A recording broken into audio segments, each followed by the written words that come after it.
it's time for the MD and Chef Team Show. Let's go!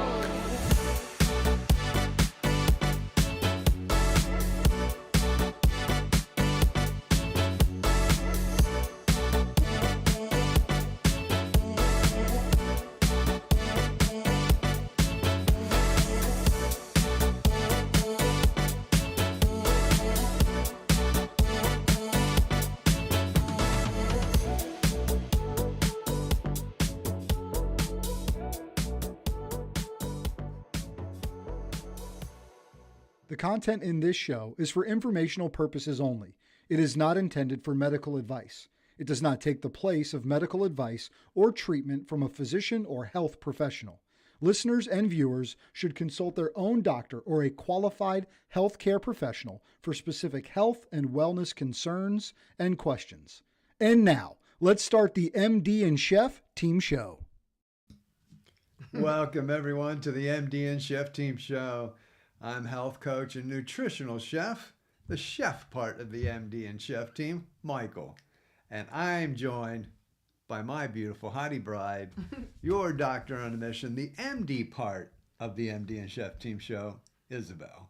I love it when you say it like that. It's just calling it as it is. Hey, we welcome you here. And for those of you who don't know us, I just want to kind of give you a recap of who we are and what we do. We do three things. The first is we help you prevent disease and reverse disease. Because you know what? We don't have to be being sick like we're seeing out there. It's crazy for us to think that healthcare begins in the doctor's office. It doesn't. Healthcare begins right where you are right now. I don't mean to be pointing, but I'm just saying, wherever you are in this world, in your home, at work, at school, healthcare starts there, not in the doctor's office. That's number one that we're about. The second thing that we're about is about relationships. Michael and I have been together, thank God, for the last 45 years, and we understand that relationships are a little tricky. Yeah, and so they require work so that you stay glued and you're essentially dancing life together. So we like to give you little bits of information that we've learned along the way to make your life in the relationship world a lot easier. And then the third part that we're about is about giving you hope. What kind of hope? The hope that Jesus Christ brings us. The hope of how in the world do we do this life? And Jesus teaches us well, and we're just followers of Jesus, and so we bring that in. Now, I just want to say that I have learned recently, and I'm still learning, how to play pickleball. And the reason I started learning how to play pickleball is because I know from brain health education and research that pickleball is really good for your brain health. And we understand here at Doctor on a Mission that mental health begins with brain health. Mental health, our ways of doing life, begins with taking good care of our brain health. And so I thought, well, if pickleball is a new way to do it, well, then let's do it. So I'm learning, and I'm telling you, it's tricky. I serve and then I go forward. I make all the mistakes, but I'm definitely getting better. I've done it 3 times. And for those of you who are doing pickleball, please let me know if you're involved and if you've got any tips for me, because I'm a newbie and I've got lots to learn. I definitely like dinking. Dinking's fine. Dinking. Yeah, and I love playing on the kitchen table. For those of you who play pickleball, you'll understand what that means. It's not in our actual house kitchen table. It's the pickleball court kitchen table, yeah. Which is pretty wild, yeah. Yeah, it is. And we usually, my girlfriend and I do it at about 9 o'clock in the morning, and we're here in New Zealand. And in New Zealand, it is freezing cold because we're in winter. It is winter time. I think we went out when it was like 5 degrees Celsius. I don't know what that is in Fahrenheit, but my hand was hurting, but I got in there and we played for an hour and a half. And then we went and had coffee and had fun. And the sun's up and then it warms up pretty quickly. Yeah. It's beautiful because you start with layers, but then afterwards, you're like ripping off the layers. You got your sunblock on, your glasses, and you get hot fast. But it's fun. It's challenging. It's definitely challenging because you got to hit the ball. And everybody asks me, oh, do you play tennis? Do you play rugby? No, I don't play any of that stuff. 40 years ago, we played a little bit of tennis, but very little bit of tennis. Yeah, because I got tired of chasing balls over the fence.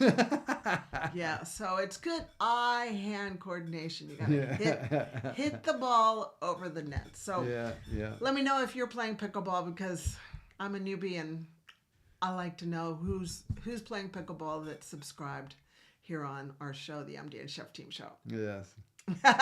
And please remember, we're live today. So if you've got comments, suggestions, questions, fire them away wherever you're watching this. Put it in the post, and we'll bring them up. We'll get back to you. Whatever is possibly relevant, we'll answer today, or we'll get it later on. And if you see us on a replay, give us a hashtag replay, and feel free to add your questions, comments, concerns there. And because we read them all, and we love to get back with you as you are here with us on the MD and Chef Team Show, whether it's live or replay, we will get back with you. We promise. We're very good at connecting with our people. Yeah. So, my dear, as we go into launch today, we're going to have a great coaching session. We're going to have some relationship chat, and we're going to have some inspiration. But as we get into our coaching, what's the title of the show today for the coaching? Well, I've gone ahead and named it Fix Your Gut, Fix Your Mind.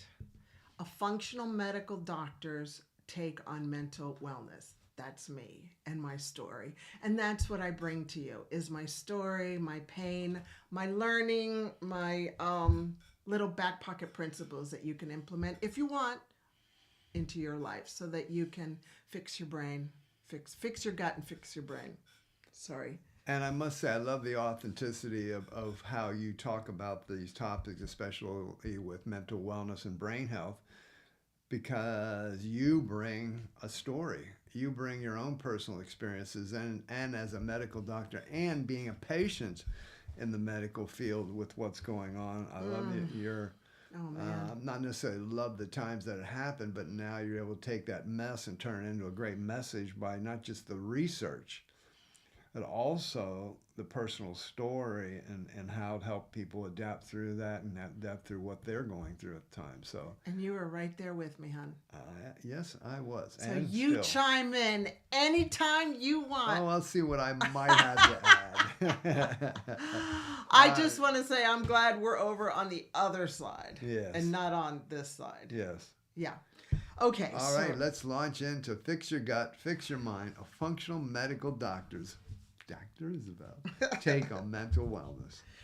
So people ask me, well, when was your wake-up call? Like, when did you realize that there was a connection between your gut and your brain? Well, it all started in 2013, and just a little snapshot of our picture. In 2013, I was a conventional medical doctor, a family practice doctor, and I was really unhappy practicing medicine because my patients weren't getting any better. They kept on showing up every 3 months for the same pills, and these pills were not making them better. And I knew there was another way. And so I said to Michael, babe, let's go ahead and have me give up private practice. It was scary. We were terrified because we were like, oh my God.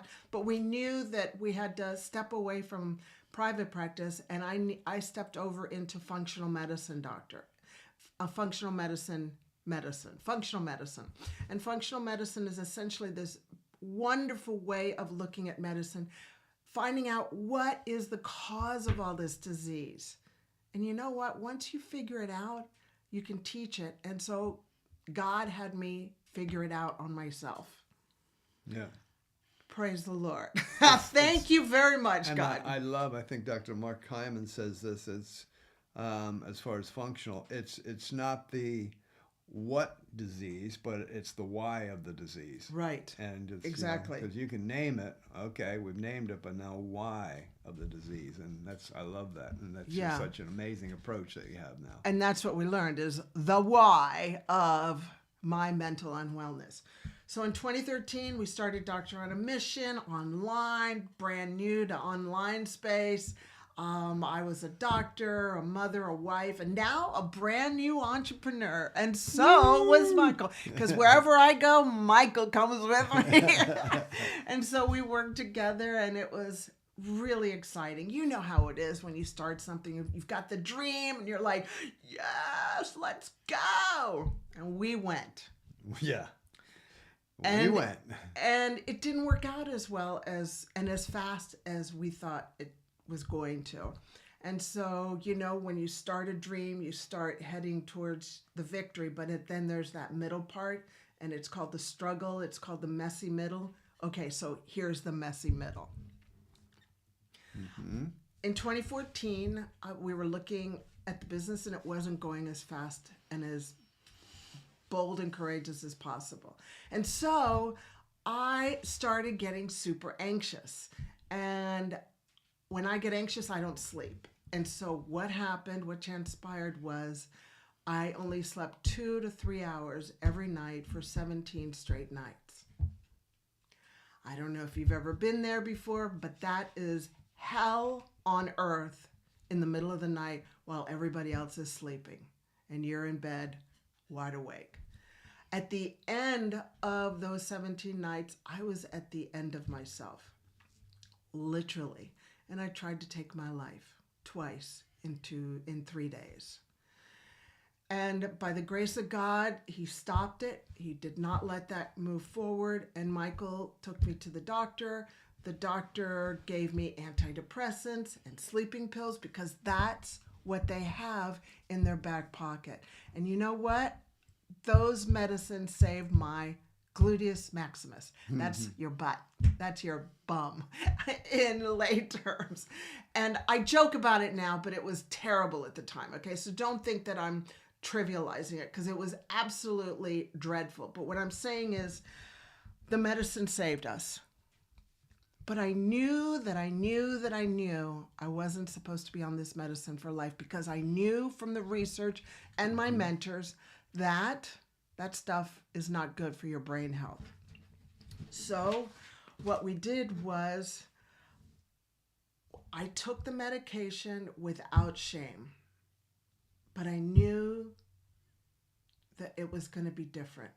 And I want to let you know that if you are taking medication because you're experiencing anxiety or depression or any other kind of mental unwellness, please know that I am there with you. There is no shame in taking the medication. Right. If it saves you, then that's what's needed. That medication was created for a reason. There's a place for it. And I took the medication. Now I'm not on the medication because I've learned how to safely come off of it. And that's what I want to share with you, okay? So my journey on how to find the way to healing. So I started learning everything I could as a functional medicine doctor from the Institute of Functional Medicine. And that's where a lot of doctors get retrained. And I was 54 and being retrained as another kind of doctor. Mm-hmm. It's like, oh my gosh. But I knew that I had to do it because I knew that there was another way. I knew in my heart, that feeling that you just know that this is the right thing to do.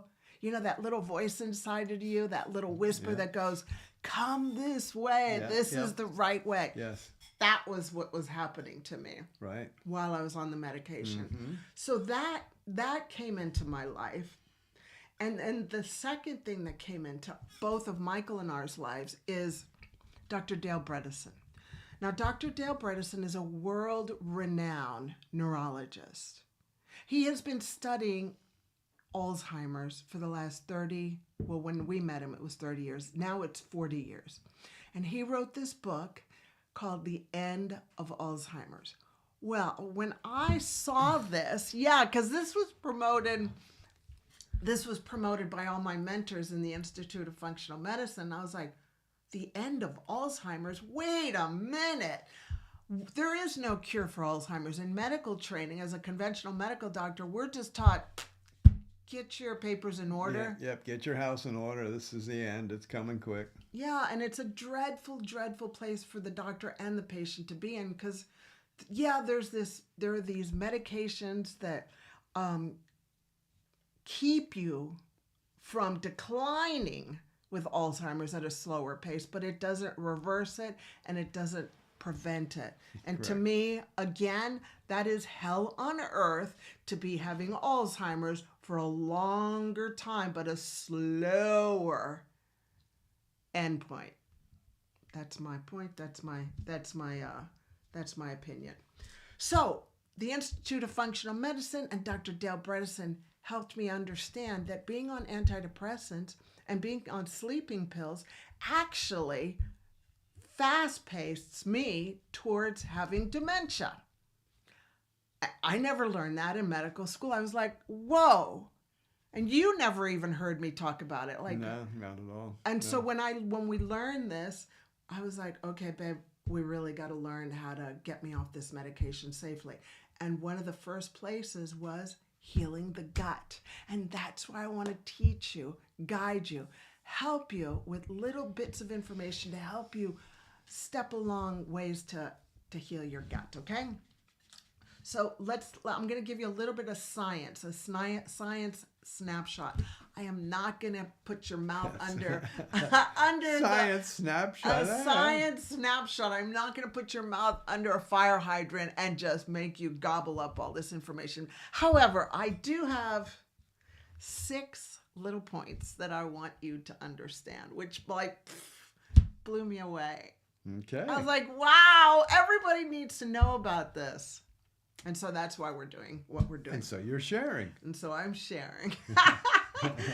So number 1, science snapshot number 1. Did you know that there are 500 million neurons? What's a neuron? A neuron is a train track that connects from your gut to your brain. 500 million. I mean, can you imagine what that even looks like? I can't. And they're talking to each other all the time. Like right now, Michael's got 500 million highways between the gut and the brain talking to each other. And so do you. Mm-hmm. And we don't even know what they're saying. But we want them to start saying the right thing. So that's what we're talking about here. The second point is medicine in the past never looked at your gut. They didn't look below the neck. And so now we know in functional medicine to look below the neck, that the gut is your second brain. That's why the gut is called your second brain.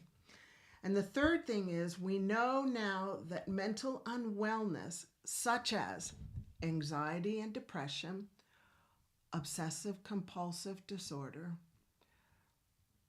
schizophrenia, PTSD, ADHD, dementia, and even insomnia have a big link with our gut. That starts in our gut. All those mental unwellness issues start in our gut. Does that blow your mind?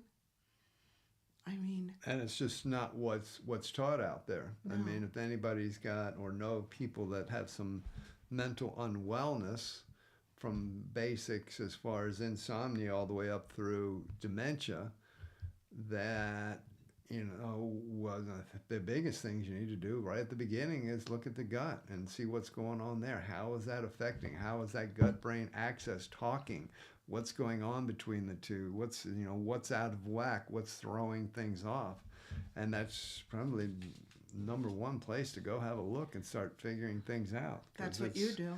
Yeah, it's going to be very, very important to get that nutrition and gut bacteria in line and get the gut microbiome in line. So we've got some good talking going on between the brain and the gut. Yes, and we've got some little show and tells here later on. Show and tell. Oh, yay. In school. Always in school, right? Yeah. If we're not learning, we're dying, yeah, right? We're always in school. Yeah, we're always in school. Sorry, Be a my lifelong. nose is itchy. I know we're both really itchy. I'm scratching my ear. Michael's scratching his nose. It's Hay wintertime, but I fever. feel like there's hay fever around. Yeah, and the wind Oh, is it's a very windy day outside. very That's windy probably day. it. Yep. Blowing stuff around. Yeah. Okay, so science snapshot number 4 is 90% of this hormone called serotonin, which we all know is the happy hormone, but it's also the learning hormone, it's also the sleeping hormone, and it's also the memory hormone. 90% of that is created in the gut, not the brain. We used to think it was all in the brain, but now it's in the gut. The 5th point is, that's why we call the gut the second brain. That's why you're hearing that, because it's so important. So now you know you got 2 brains. Isn't that great? You got this brain and your gut brain. So we're going to guide you on how to take good care of it. And the 6th point is, now we look below the neck. I try and work with psychiatrists to help them understand there's a neck. There's a neck, and the neck connects us to the rest of our body, like our second brain, like our gut. Okay, so that's a lifelong journey of education. Yeah, because we can work on our thoughts, what we're thinking up here, but if this gut-brain axis is thrown off and we're getting all kind of negativity coming from our gut, which is throwing off what's going on in the brain, it's really hard for the brain to actually be clear and to function and focus properly on having good thoughts. You may, oh yeah, I had a good thought, but oh man, and then other thoughts start coming in. Well, that could be just your gut-brain axis is messy. Very messy. And so what did we change? Because Michael was on this journey with me. So what did we change? Well, number 1 is, first we changed our thinking about our gut health. And look, I don't want you to think that Michael was experiencing anxiety. Well, you probably were experiencing anxiety because of what you saw me going through. Well, yeah, in my own way. Yeah, in your own quiet. I know, you're such a good soul. You're such a good helper, A Michael. supportive way. He was so supportive. So good. So what we realized is, number 1, is that our gut is like a little inner garden. And we got to take good care of that garden. I don't know if you guys are gardeners. I'm not a gardener. Michael's a great gardener. And when you've got weeds in your garden, you got to pull them out. And when you've got a garden, you want to take good care of it so that it grows beautiful things, right? Yeah. Yeah, I mean, you don't grow a garden to grow junk. You grow a garden. You don't grow a garden to grow weeds, right? No, but a garden actually has good bacteria. Oh, don't. Oh. You didn't hear that. I didn't. I haven't even brought up the bacteria scene. Yeah, not yet. So I wasn't looking. I just came. He always gets the notes and he reads them, and that's okay. No, It's all right. I just Okay. I was up there. Okay.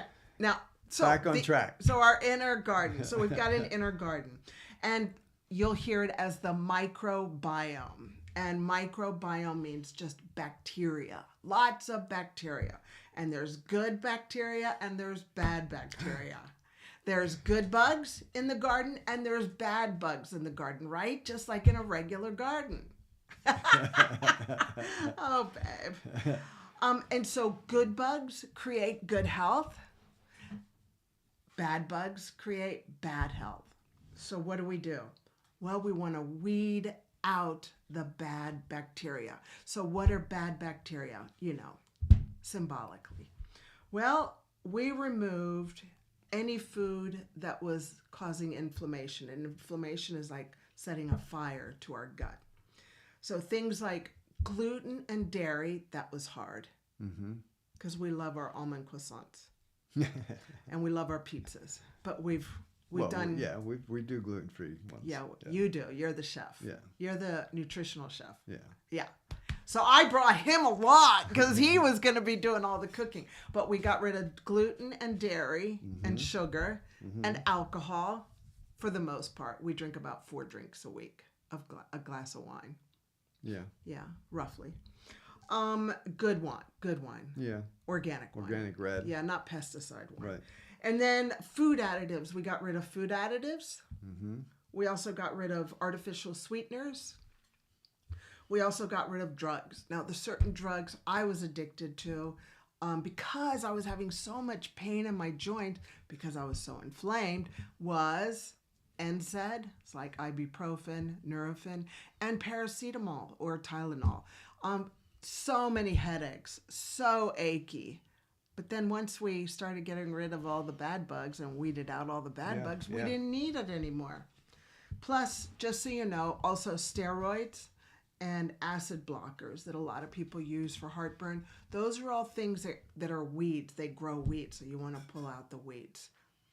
Anything you want to say before I move on? Yeah, well, beautiful, because I just want to make sure that the point is clear here that what you're doing is removing foods that feed the bad bugs. So the only way to get rid of the bad bugs is to remove what's feeding Starve them. Yeah, you got to starve them. Yeah. And so by removing these foods, now you're starving them, and then they will disappear, or they will eliminate, or they will become less, shall I say. Yeah, because you need a little bit of a balance. Yeah, you got to have a of balance. Good bacteria, bad bacteria. Bacteria. So you're never going to get rid of all bad bacteria. But there's a natural balance there. And what happens is, for most people with the nutritional way they're eating, the bad bacteria end up overriding the good. There's so many of them that they're winning the battle of the army of the gut. And just what you were talking about with some of the different drugs that people take, even basic things like aspirins or Tylenol or whatever way you want to say for aches and pains, is that again, this goes back to traditional medicine versus functional medicine. They'll be diagnosed with a what is it? Oh, you've got, you've got inflammation. You're sore. You've got arthritis of this, or you've got pains of that. Take this stuff. But again, functional, we need to say, well, why did you get that? Now, let's eliminate having to take the drugs by eliminating the inflammation and doing that. So that's why nutrition is so important, because now we can eliminate trying to take these extra drugs, which really kind of feed into the whole thing of the bad bacteria that's affecting you in the first place anyway. It's such an ugly cycle. And we want to help people to break out of that cycle so you don't need any of that extra stuff, and you can actually walk around not in pain, and it really works. I just want to let you know. Yes. So then, so first you realize you got an inner garden and you want to take care of your inner garden. Second is you want to pull out the weeds. Third is you want to seed it with probiotics. So what's a probiotic? Probiotic is good bacteria. You hear probiotic, get your probiotic. Those are good bacteria. Now, I'm going to give you some ideas of I'm not going to give you the extensive list of probiotics. But because you can look that up very easily. Yeah. But some of them are fermented vegetables, which Michael does a beautiful job fermenting and teaching. Kimchi. Now, I want to say about kombucha. Everybody's like, kombucha, it's such a good probiotic. Well, not really, because it's got sugar. And sugar, we know, is one of the things that feed the bad bacteria. It's part of the weed nutrition. Because you cannot make kombucha without sugar. I mean, the sugar is part of the fermentation process. Yeah. So we don't add kombucha to our diet, to our lifestyle, right? We don't, and it now depends what somebody's trying to achieve. If you're someone that just needs to totally eliminate sugar, then I would stay away from kombucha, and there's other things like, that you're mentioning here, fermented vegetables, kimchi, and others. I didn't say it. And others. But again, if you're someone that's very minimal on sugar and you can tolerate a little bit, okay, kombucha would be all right. The thing is, you want to look at the labeling, because there's a lot of different kombuchas out there, and some of them are very, very high in sugar content, and others are minimal. So if you are going to do it, look, make sure you do your research and find ones that are very minimal in the sugar content. Well said. Thank you. The other probiotic is sauerkraut. Now, I brought you some sauerkraut that Michael's making. at home, and it's so beautiful. Okay, so we got 2 jars of sauerkraut. Look at that sauerkraut. That's a red cabbage and turmeric one that's happening there. That's happening, yep. And we got to undo the top. No, yeah, okay. Oh, just lightly. Because I was afraid of spilling it on the way. Yeah. And then this one, babe. Chefy, what's this one? That one's, let me see, what did I do in that one? That one's green cabbage, ginger, dill, and fennel. Yum. Yeah. I can't wait. Now How much longer? They're on day 8, and anywhere between, let's say, 14 and 21 days. Kind of the longer the better. When you get around that 18 to 21 days, that's about right. But you could look at 14 days for them to be ready, and then once they're ready, then you keep them in the refrigerator. But for right now, they're fermenting and sitting in the pantry, kind of a room temperature and in the dark, and yeah. And so we just add a little bit to our meal. Yeah, you only need a tablespoon or 2 a day. I mean, 1 tablespoon, that's not much. 1 tablespoon at a meal is really all you need to add some good bacteria. Some good bacteria and good probiotic into your meal. Simple. Which isn't much. Now, I do want to say this is very, very important point. If you are not going to make your own, and again, there's all kind of videos over the place to do it. You can find out how to do it. But if you're going to make your own sauerkraut, kimchi, fermented vegetables, fantastic. But if you want to go and buy them somewhere in the store, please be aware of not buying pasteurized. If you buy pasteurized sauerkraut or pasteurized kimchi, well, pasteurization kills bacteria. So, because it's heating. That's what pasteurization is for, is to kill the bacteria. Yeah. So now it's not a probiotic anymore. It's just flavored sauerkraut or flavored cabbage or flavored different types of cabbages or flavored vegetables. It's inactivated. Yeah, it's inactivated. So if you're buying it, make sure it's not pasteurized. And because if it is pasteurized, you're not buying it for probiotic purposes, health purposes anymore. You're just buying it because you like the flavor. Good point. Okay? We learned that. Something to look out for. All the little things we've learned along the way. Now, the good bacteria, probiotic, need food too. So we feed them prebiotics. And prebiotic is essentially the food for the good bacteria. So here's a couple of ideas. Red onions, any kind of onion. Anything from the onion family, and then which includes garlic. Yeah, garlic, yeah. And then, and there's an exhaustive list. You can just look it up. But then we've got brown rice here. So brown rice, red onion, and that's just to name a few. And then we do like gluten. We stick to gluten-free grains, like brown rice, wild rice. Yes. And there's an exhaustive list to that. Yeah, I believe asparagus is a good one. Banana, green banana. Green banana. Green banana. Yep. So it's really hard and bitter. Unripened, yep. And so there's a pretty good list you can look up about prebiotics, but the importance is, now let's have something that feeds that good bacteria.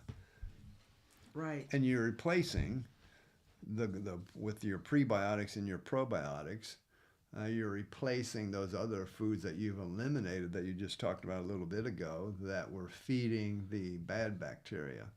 And so we want to keep that balance. We want to make sure we got enough good bacteria, because it's very easy in our nutritional way of eating in 2025 with what's out there and with food in the world. It's very easy to just be feeding the bad bacteria all day long. People are. With what's available and not getting any, and the good bacteria now is just losing the fight. It is so out of balance. And once we get out of balance in that gut microbiome, now that gut-brain axis is out of whack. And what's being talked to from the gut to the brain is, there's a whole lot of things going on there that can really mess up what's happening up here in the brain. And lead into mental unwellness. Yes. Yes. So lifestyle habits, what did I do? Real simply, got my sleep under control. And 2, walked. Lots of walking and lots of praying, because that just calms things down. It helps us manage stress. And I don't think I've ever walked as much as I've walked in the last 10 years. I am such a walker. And as you see me on Instagram story and Facebook, I go, hi, everyone. Guess what time it is? Walking. Let's go. Well, walking is such a it's a fun. great, if you can, because I understand some people might struggle with that, but if you can walk, it is such a great way to take in nature, to also get movement in your body, and it has the less kind of pounding on the body, as far as just walking. If you jog and you run, that's great for you. It does cause a little more pounding on the joints and in the body. So, but even if you're someone that just wants to get the body moving, get out in the nature, feel nature, get out there and get walking, because it's a great way to lower your cortisol levels. It's a wonderful way to just de-stress and allow yourself to really float a little bit in life and just walk along, and, as the saying goes, smell the roses along the way. And so what helps me, us, is number 1, we weeded out the garden of all the baddies. For me, it was the NSAIDs, the gluten-free, the dairy-free, and really cut down on alcohol. My thing was red wine. The second thing is sleep, got my sleep under control. The third thing was walking. And the fourth was working with a functional nutritionist.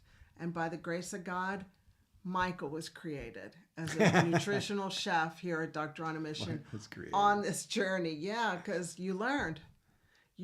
And so what happened next with me? What was my mental breakthrough? Well, my mental breakthrough was emotionally, how was I, babe? How did I end up? How did I, after this journey of taking care of my gut health, how was I out on the outside? I'm going to share with them how I felt on the inside, but how did you see me on the outside? Well, it allowed you to have a countenance, that's our facial features, that didn't look like kind of a scowl. Almost like I'm mad at the world. I'm mad at, what's happened. I'm mad at, and it kind of permeates out of somebody's feature if they feel that way, and if they're not under control with their emotions and their moods. But as you gain control of your emotions and moods, the countenance, the features of your face changed to become softer and more loving. And that's a pretty cool thing. And you weren't afraid of me anymore. Well, others. I know. And so when you're out there in the world, and so you honestly can see that on people in the world. If you ever just take notice of people's countenances, you can tell somebody who's just got a face where they're mad at the world. And yes, the world their life has probably been difficult. A lot of trauma, a lot of junk has happened. And also because they're not in control of their mental wellness, it's just coming out through them. And we can change that. That's the thing. Because you've been through the trauma, you've had a lot of junk happen, and because of the work you've done, your countenance, your face, your features actually softened and showed love instead of anger toward the world. And that's what can happen. Yay. And my family wasn't afraid of me anymore. Well. But I just want to say thank you for that, Beb, and thank you for saying that. You didn't know I was even going to ask you that question, did you? No, I didn't, but that was, again, we're authentic here. And yes, we are. We speak it. We are. And for me, on the inside of Isabel, I wasn't pinging all over the place. Like, I wasn't going with my emotions. I wasn't so anxious. I wasn't as reactive. I just was calm. Oh, yeah, don't pound the table, Isabel. He's got his hand on the table going, don't pound the table. And I just wasn't so reactive. And I had more peace. If I could say I had more peace, I would. I'm going to say I had more peace inside because I felt calm. I had a calm inside of me, and that's such a good place for me to be. However, when I would go off track, because, at the beginning of this journey, it's hard to do all these things, it's a constant course correction. And when I would go off track, I would feel it, and Michael would feel it, and my daughters would feel it, because I wasn't that nice, level Isabel. So here's the deal. The deal is it didn't happen overnight.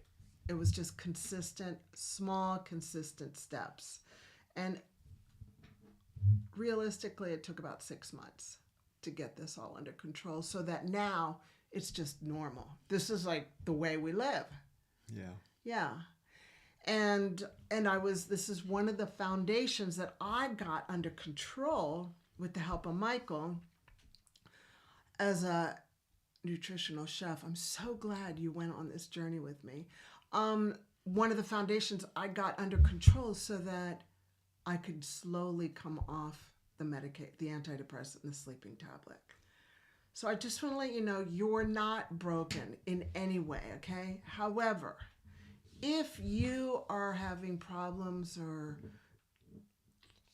if you're struggling with anxiety and depression, I encourage you to take a look at your gut health, because that might be, well, I say it as a functional medicine doctor, that would be the first place to begin, because it's taking care of your second brain so that you've got now 2 good brains, this brain and this brain.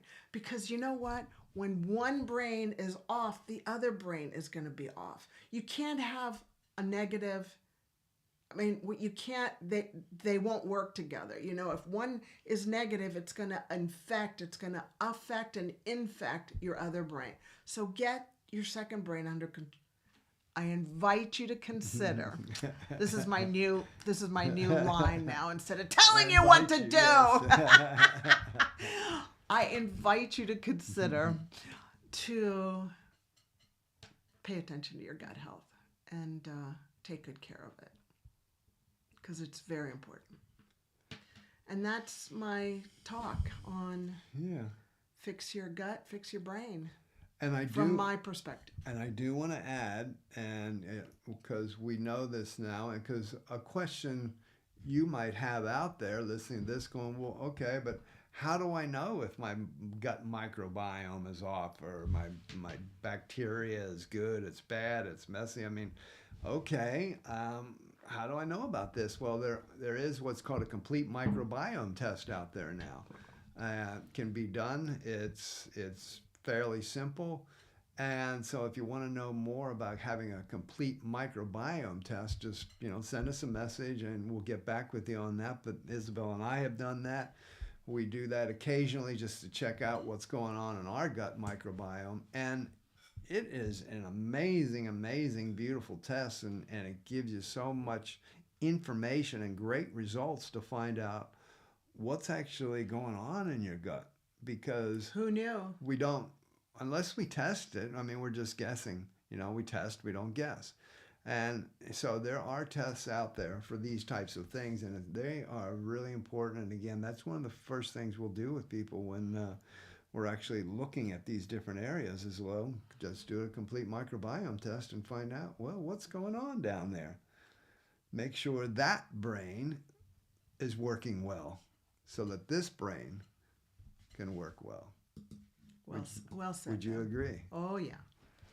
Before we move on to our relationship chat, I just want to say, if you want to get daily insights and inspiration and find out a little bit more about us, what are we up to on a daily basis, so you can look for our hashtag @DoctorOnAMission on social media channels. We're pretty much out there: Facebook, LinkedIn, Instagram, YouTube, all those types of channels. You can check us out. And our website is DoctorOnAMission.com. And I do want to say, over in DoctorOnAMission.com, and talking about our subject today with mental wellness, is we do have a free resource on DoctorOnAMission.com called Overcoming Anxiety and Depression Masterclass. Free resource. You can sign up for it. It's a great master class that we did.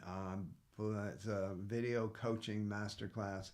And it'll really give you an overview of if you're looking to overcome anxiety and depression, or if you know somebody who this could really help, sign up for, send it to them, Overcoming Anxiety and Depression free masterclass, and that's on doctoronamission.com, and that will serve you very, very well. All righty. So, You got this part. yes. So You've been assigned this part this time. I've been assigned. Well, relationship chat. Why do we do a relationship chat in the MD and Chef Team show? Well, Isabel and I have been together for 45 years. Yes, we were young when we got together, and we know that being able to be together for those decades of time, there's a lot of stuff that happens. A lot of good, a lot of bad, a lot of ups, a lot of downs. A lot of times where you just don't know, are we going to continue on or we're not going to continue on? And the bottom line always came back to the fact that I remember, now that we have an onion in front of us, I remember when we were going through some very difficult times. I remember talking to a pastor, and he just said to me, okay, well, let's keep this simple. Let's peel back all the layers of like an onion. Let's peel back all the junk that's going on. Let's peel back all the negativity and all the things you might be feeling. Let's peel back all the situations, all the problems, to where there's only one little layer left, and say, well, do you still love your partner, your husband, your wife, your spouse? And do you want to continue this relationship? And I didn't hesitate. I was like, well, yes, I do. And they said, okay, well, then the rest doesn't matter. Let's figure out how to go forward and make it work. And sometimes... And we did. And we did. And sometimes you simply get to a point of life where you just got to peel it all back and say, hey, let's make this work. Do we really want to make this work? And hopefully your answer is yes. And it was always yes for us, even in any difficult time. It was like, yes, I love you, and I want, to move forward. We will figure this out. And we do. Would you agree? Yes, I'm so glad we said yes and figured it out. Yeah. Worked on it. Yeah. Now, that wasn't actually today's topic, but... But we could definitely riff on it. Yeah. So But we won't. Today's topic of relationship chat, I've got a little bit of a direction, because when we talk about relationships, that's not just spouses. But today's relationship chat is about living with yourself. Your relationship with yourself, because as we know, you're with self 24/7. And what we're doing with ourselves 24/7 is really going to permeate into every other relationship we have on this planet. Because the relationship with ourself has to be good for us to be good in every other relationship we have. So today I'm going to talk about in living with yourself, I'm going to talk about values-aligned living and boundaries. Now, values-aligned living is figuring out for you personally, well, what is your values of life? And am I aligned? Is my daily actions, am I living aligned with the values that are my core values? So just as an example, let's just say your core value is in health, and you want to live in optimal health. You want to live strong, healthy, and toned to your last breath here on earth, and health is important to you. It's a core value. So is your daily habits aligned with that core value? Do you get rest? Do you have nourishing meals? Are you making choices that are aligned with your core value of health? Even when life is busy and crazy, are you staying aligned to what is your core value of health? What if your core value is growth personally? With your relationship with yourself and for others, you are actually wanting to become better in your life. Every year you want to be a better human being on this planet. You want to be a better father, a better husband, a better friend, a better in your career, whatever it may be. I want to be better at what I'm doing. And so you're looking to grow, and that's a core value of yours. So with your core value of growth, are you staying aligned with that? Or are you just hanging out and being comfortable? Because then it's not aligned. Do you have delayed gratification with your growth? Do you understand the fact that as I grow, I'm going to go through some growing pains. There's going to be some difficult times because I'm going to be challenged and I'm going to be doing new things. Or am I constantly just trying to get results like automatically and getting frustrated? Like I'm trying to grow in this area of knowledge, but I don't have it all down in a week, so I'm frustrated. Now the heck with it. Forget it. So that's just an example. This is about being aligned, values aligned, okay? Living. If authenticity matters to you, if you want to be someone who, one of your core values is being authentic and honest, are you living that? Are you authentic, or are you just portraying something that you want to portray? But here's the thing, you live with yourself, that inside in your core, you're feeling, yeah, well, I'm not Oh, being, isn't it the imposter syndrome? well, in a way, yes, but this is more of an imposter of being non-authentic, where you You're want a to be fake. authentic, but you're really being a fake. Yeah. You know? Okay, you're not being real. You're not being real. Your life, your daily habits aren't aligned with that core value of being authentic. Because here's the thing, with your relationship with yourself, if your daily habits are not aligned with your core values, then you're not going to feel good about yourself, because inside that inner voice is going to be like, oh, you're kind of a fake dude, or gal, you're a fake here. You're going to feel off. You're going to feel kind of anxious. You're going to feel drained and tired because there's a conflict going on. So if you're not living a values aligned life with your core values, you're just going to feel off all the time. And anxiousness, that can lead to anxiousness and depression. Mm-hmm. And sometimes we got to look at, well, is my life, my daily actions aligning with my core values? So when I talk about values aligned living, that has to do with your actions daily lining up with your core values when you are living with yourself. Now, the next thing I want to talk about in that area is the boundaries. So we hear the word boundaries, and a lot of times we'll be like, I had to learn how to put up boundaries. Boundaries, that's kind of what we give our teenage kids, we give them boundaries, but I'm an adult now. I don't need boundaries. Well, that's not true. We do, because boundaries are there to protect us in our real life. Because when we are living and we are true to our core values, now that we've talked about and you decided these are my core values and we're true to them, well, you've got to have boundaries then, because there might be times where you're constantly getting, hey, do this, do that, as far as time-wise and activities, and you might need to say no. You might need to learn to say no, which is something that a lot of people can't say no to anything, and now they're just overcommitted and burned out and stressed out. You might have a core value of the behavior and integrity and character you want your life to be.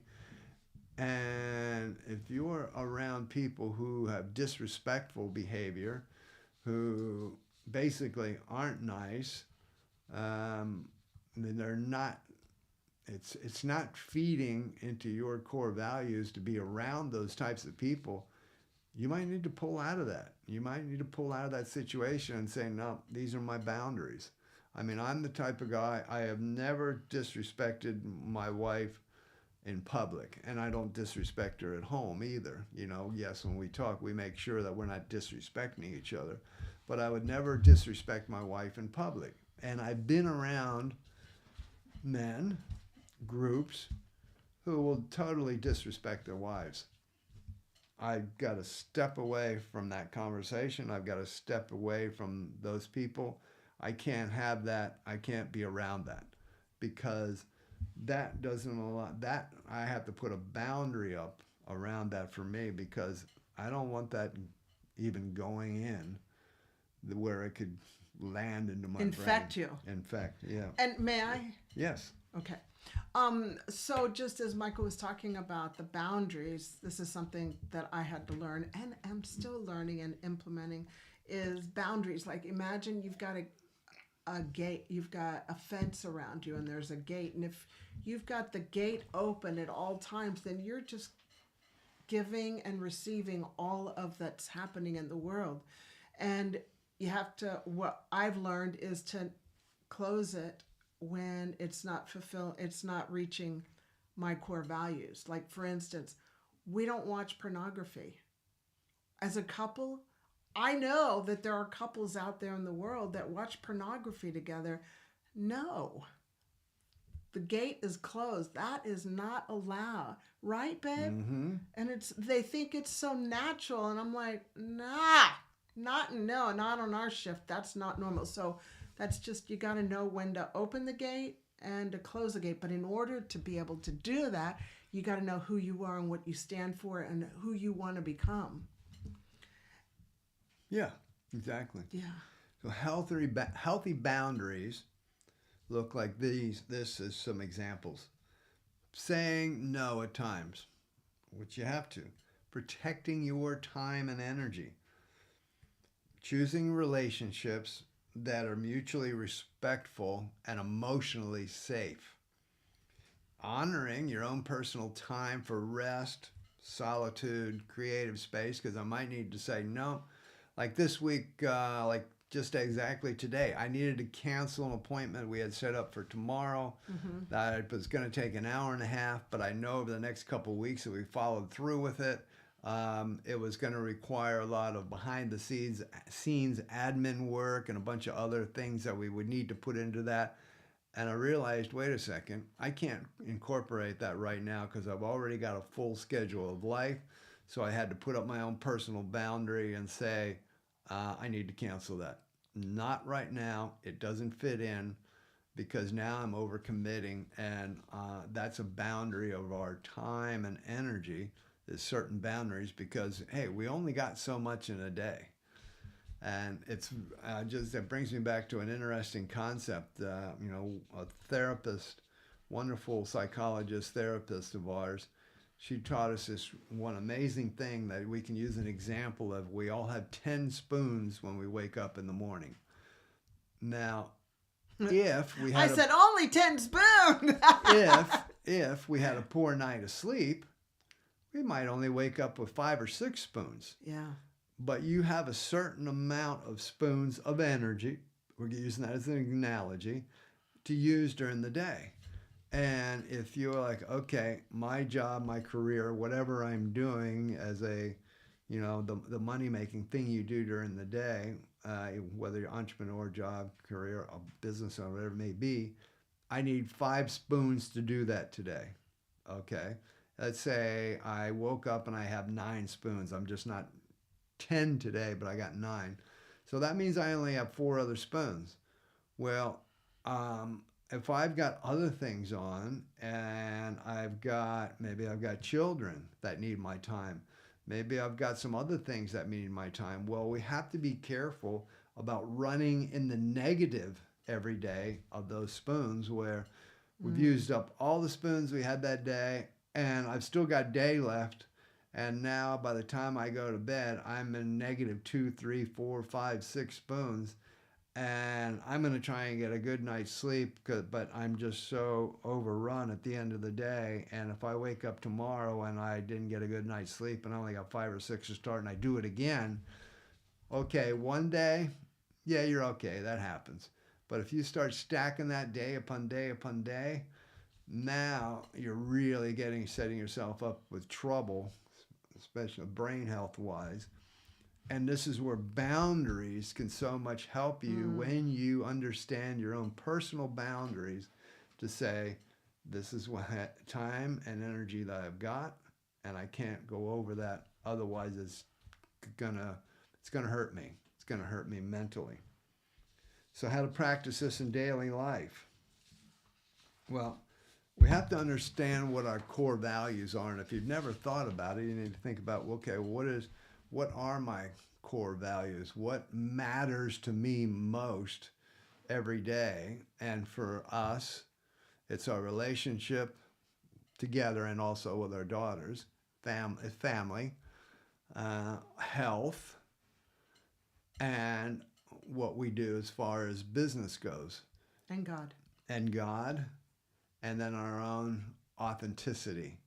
So when we live our life that day, we've got to make sure that we're staying aligned to those core values, because if not, we really get out of whack. And then you also have to understand that setting up your boundaries then to achieve those values, because if there's certain things that are coming in that go against those core values and you allow that in, now you're in conflict, and that's when you can get really messed up, where you're no longer at peace with yourself. Remember, we're talking about having a relationship with yourself. Now you can not be at peace with yourself because you're not aligned of your core values and you haven't set up the boundaries to make sure you stay aligned. And that's when we get anxious, we get stressful, we get out of peace, we start to lash out at those we love, and it really gets to be a mess. So living with yourself, I just want to say, is living with alignment to your core values, and that will serve you very, very well, so that you, on a daily basis, can stay true to yourself and love yourself so that you can love others in your life. And that's our relationship chat for today. Yeah, that's a lot. Yeah. That's a lot, because we're not taught that. No. And it's our responsibility to have a good relationship with ourselves. Because, you can't really I can't rely on Michael to make me feel good, though he does say beautiful things. But I've got to be able to know what I stand for and how I grow. Like you don't. And put the boundaries around it. And put the boundaries up and keep that gate closed when I need to close it. Yeah, especially with our thinking, which brings us to the next section. Let's see, the next section. It's called inspiration. Isabel's inspiration of the day. Yes, and so, I was so glad when I came up with, this is how I came up with this idea. I'm reading this amazing book by Max Lucado called Anxious for Nothing. And I was taking a nap because I knew that I had to have 5 spoons for the night work that I was going to be doing. And so I took a nap, and then when I woke up, I had this beautiful download for this inspiration. So I've named it A Deeper View Past the Gut of Anxiety on a Soul Level. So we're looking deeper. So we've got our gut health, but now we're going to go deep on a soul, inner level. Okay? So we're going to talk about what is fear and what is anxiety. I know you know what they are, but I'm just going to share with you that fear is the immediate response to a threat. For instance, you're driving down the highway 100 kilometers an hour, and all of a sudden, there's a big truck that's now coming towards you. He's gone off. He's probably having a seizure or a heart attack, and he's coming right at you. Okay, that's fear. You got to deal with it. It's a real threat, right? So that's fear. But then let's look at anxiety. So what's anxiety? Anxiety is you're imagining it. You're thinking about it. For instance, you wake up in the middle of the night to go to the loo, and you're minding your own business, and you crawl back into bed, and boom, a thought comes into your mind. Like, what if this happens? What if that happens? Yeah.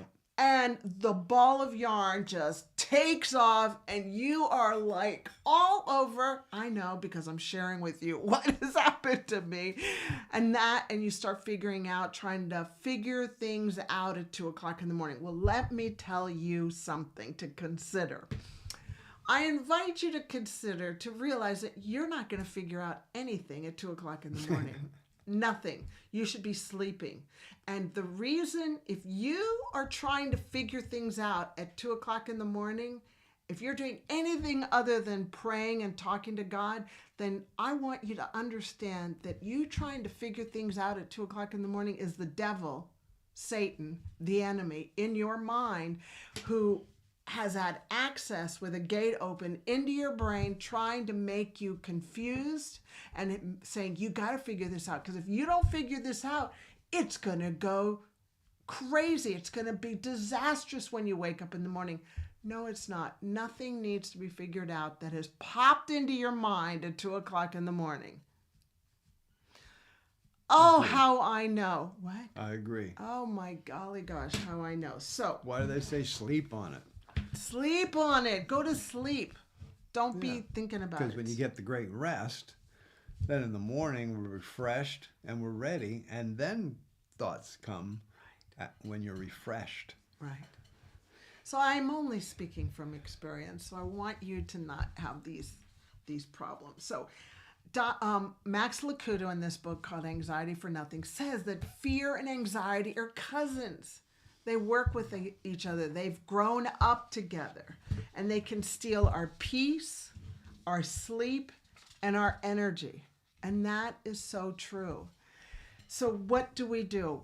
Well, what does God tell us to do? Well, God says, talk to me. Don't talk to the devil. Talk to me. Because in John 10:10, I encourage you to memorize John 10:10. The enemy does 3 things. He comes only to kill, steal, and destroy you. Kill you, steal from you, and destroy you. It's a real thing. And he does it very well in the middle of the night when you need your sleep. So what does God say? You got to know what God says. The only way you're going to know what God says is if you're reading the Bible and you've got these words tattooed in your mind. So when the devil says, you got to figure this out, Michael's sleeping. He's not concerned about this, Isabel, but you are the one that needs to get this figured out. When the devil says that to you, you go, I ain't talking to you. I'm not figuring this out, because God says in Psalm 37:8, love Psalm 37. It's just a beautiful, pact-filled promise from God. But God says in there, don't worry about it, because it only causes harm. Mm-hmm. What kind of harm? You don't sleep. You wake up anxious. Oh my gosh. Yeah. You know what? Yeah. If you want to say anything. No, you go. I'm agreeing. Yeah. I've seen it. Oh my gosh, Ben. Yeah. And not just you. I mean, how many times have we heard from people saying, I am struggling. I keep waking up, and then I wake up, and I basically what they're saying is when they wake up in the morning, they only got 5 spoons. Yeah. And they got nothing for the day. But then those ideas don't come in the morning because they're so fried from not getting a good night's sleep that, now there is no ideas. It's more of like, oh, I'm just anxious for the day. I can't wait for this day to get over. And they've just woken up. So what does God say to do? Talk to me, not me. Talk to God. Pray. That's what prayer is. It's talking to God because he cares about you. He loves you. But you only know that if you're reading his promises. You only know that you can cast your cares onto Papa God because he loves you. He wants to hear your concerns. And you know what? He will put you back to sleep because he's all about peace. The devil's all about stealing your sleep. The devil's all about making you anxious. So number 1, you got to know in the middle of the night who's talking to you. Who are you having a conversation with? I know. Yep.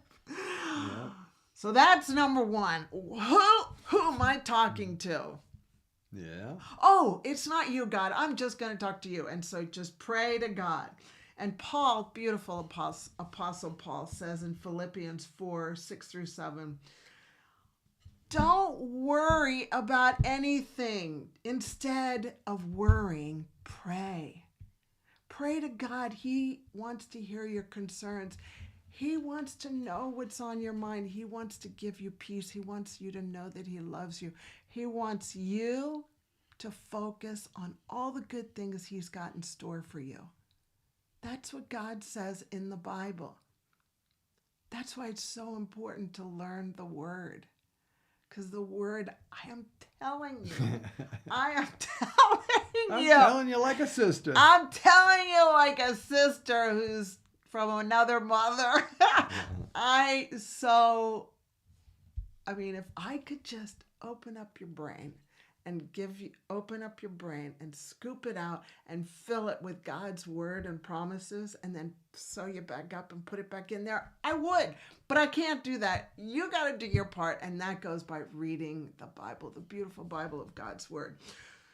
So prayer is the answer. It's the pill you need to take. If you want, I invite you to consider taking the pill of prayer to God. Because God's talking and listening to you. It's a beautiful conversation. It's a beautiful relationship. And you know what's so lovely is that when this happens to me, Michael always is very concerned about my sleep now, which I'm grateful for. And in the morning he always says, so how was your sleep? And I go, well, I hovered with God. I hovered. And that means like I was floating over the bed. Not literally, but in my mind, I was floating with God and we were talking to each other, and then he put me back to sleep. Okay, that is a better dance than fighting it out with the devil because, first of all, the devil just wants to kill, steal, and destroy you. And once we understand that, and once we know that Jesus is saying to us, hey, wake up, girlfriend and boyfriend. The devil wants you out. That's why you've got confusion. That's why you're trying to figure things out at 2:00 in the morning. So I'm going to land this plane because, it's time to land the plane. But I want We've been flying at 30,000 feet. Okay, so I want you to pretend in your mind that Max Licudo, who wrote Anxious for Nothing, and I are sitting with you, talking to you, and Michael. Being able to switch and just talk to God in the middle of the night or whenever during the day when you're anxious, whenever that's happening, we certainly don't mean to leave the impression that anxiety can be waved away with just a little bit of a pep talk, because this is not a pep talk. I am inspiring you to go to the Bible and read God's promises, especially in Jesus's the New Testament. Just focus on that. That's good for you. In fact, for some of you, God's healing will include the help of therapy and or medication. Mm-hmm. I was there. Yeah. And the devil made me feel like, well, the devil wants to kill, steal, and destroy. And he stole my peace by making me think that I was not good enough, that I wasn't a good doctor. That's who I had dancing in my brain. So if that is the case for you, don't for one moment think that you're a second-class citizen from heaven, because you're not. Ask God to lead you to a qualified physician, a qualified counselor to help you through this, to get treatment, because you deserve the treatment. And you know what? You're not going to be on medication for the rest of your life. You're not going to be on therapy for the rest of your life. Our therapist is like, you are not going to be with me for the rest of our lives. Because Michael and I are both in therapy because we need a little untanglement. Yeah, no, it's good. Yeah, it's good to get that third party person that can hear your thoughts as you speak them out, because we get caught up in our own head. And she's a beautiful Christian counselor, and we love her. We love her. So yeah. here's a prayer that I put together to you for you and actually for me, okay? And I copy and paste this in my notes and just look at it often. And it says, Lord, strengthen me. I am determined to resist the enemy's efforts to influence my thought by filling my mind only with your truth and your promises. And that will not happen in one day or in 1 week. That takes time, learning God's word. And here's an idea. What do you think about getting a notebook? And in that notebook, while you're reading God's promises in the Bible, write down his promises. And that way you've got a list of his promises to go to and go, wow, God says this about me. Mm-hmm. God says that he's got a plan for me, a good plan. Yes. God says that I'm like a tree firmly planted by the streams of living water, ready to bring forth its fruit at the appointed time. I can't wait for the appointed time. But you know, those kinds of things, they start kind of oozing out of you. Yeah, they do. I hear it. So remember, anxiety passes as trust in God increases, okay? And I invite you to consider to worry less and pray more. That's me. We have landed. You can unbuckle your seatbelt and proceed from the front door. Don't get up until the sign says to get up. Oh, yeah, we're still taxiing on the runway. Thank you for joining us today on the MD and Chef Team Show. I hope we've been able to impact you in some way through the coaching and the teaching and the different things we got into today. And if you know this will help somebody else, please pass it on and share it to make a difference in somebody else's life. If you want to see what's going on in our lives on a daily basis, it's through social media. Just check us out. Our handle's at Doctor on a Mission. You'll find us. And the website is doctoronamission.com, where you'll find our services. You'll learn more about us. You can grab some of those freebies I've talked about. There's a few on there, a few master classes and guidebooks. You'll find out more about our courses and services there. We'd love to have you pop on over there. And as always, you can add in your comments, some suggestions, concerns, whatever you think about the show. We're here for you. We're here. We're so glad you're with us.